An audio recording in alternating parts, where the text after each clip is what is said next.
Peace, blessings, and love, YouTube. It's your boy, Sin City TV, coming back at y'all with another one. I want to go ahead and make a video talking about the young Dolph situation. You know what I mean? R.I.P. to that brother. Condolences to his family members, to his children, to his mother, to all of his peoples. The people he had signed to his label. He was their boss or whatever, their employer. So condolences. But a lot of people, man, I'm seeing a lot of posts popping up, and a lot of people, they giving a take on why was he back in Memphis, why didn't he, have, more armed security and stuff like that. And they just saying, he was slipping or whatever. But actually, I don't even really think Dolph was really just slipping, man. I'm gonna try to put it like this. How can I put it? For one, they said he was back in town. Not at that moment. At that moment, he was just buying some cookies for his mother. But they said he was back in town because sometime that day or the next day, he was about to give out turkeys or whatever. And this was like an annual thing that he been doing. You know what I'm saying? He always come and get back.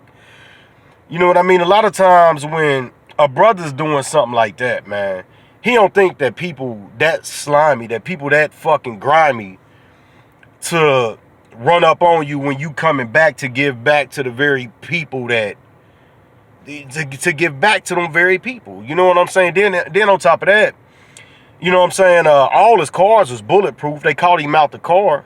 But from what I'm hearing, if these reports is true, allegedly the brother was trying to fire back. The brother had a gun. The brother was shooting back or whatever. He just got hit.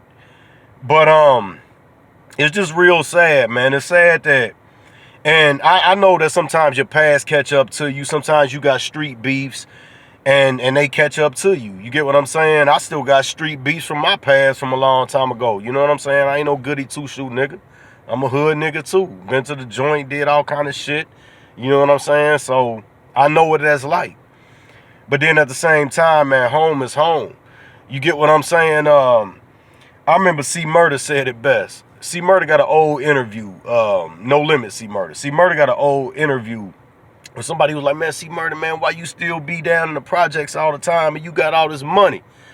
And C Murder was like, man, I'm from here. You know what I'm saying? He said, motherfucker push me, I'ma push him back.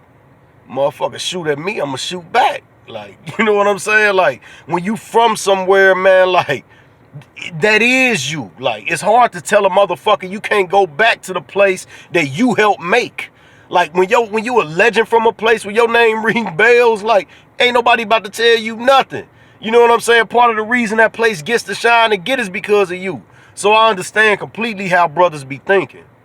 You know what I'm saying? And then I want to touch on real quick, before I let y'all go, Pooh Shiesty.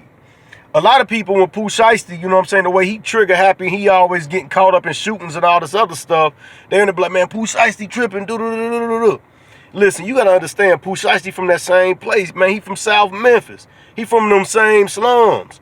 Like, a lot of times, if you ain't never, I ain't talking about it just passing through. If you ain't never lived somewhere where you done actually had to walk to their corner stores and walk through their projects and holler at the niggas that live there, like, if you ain't never been somewhere for real, you don't understand the mentality. You get what I'm saying? Like, Pooh Shiesty so quick to shoot because he from that motherfucking same spot where a nigga run up on you in a damn cookie store when you trying to fucking go give away turkeys during Thanksgiving. What do you mean? What do you mean? Sometimes y'all gotta let brothers make it, especially when they as young as Pooh Shiesty. Like, understand where these niggas from. Quick story.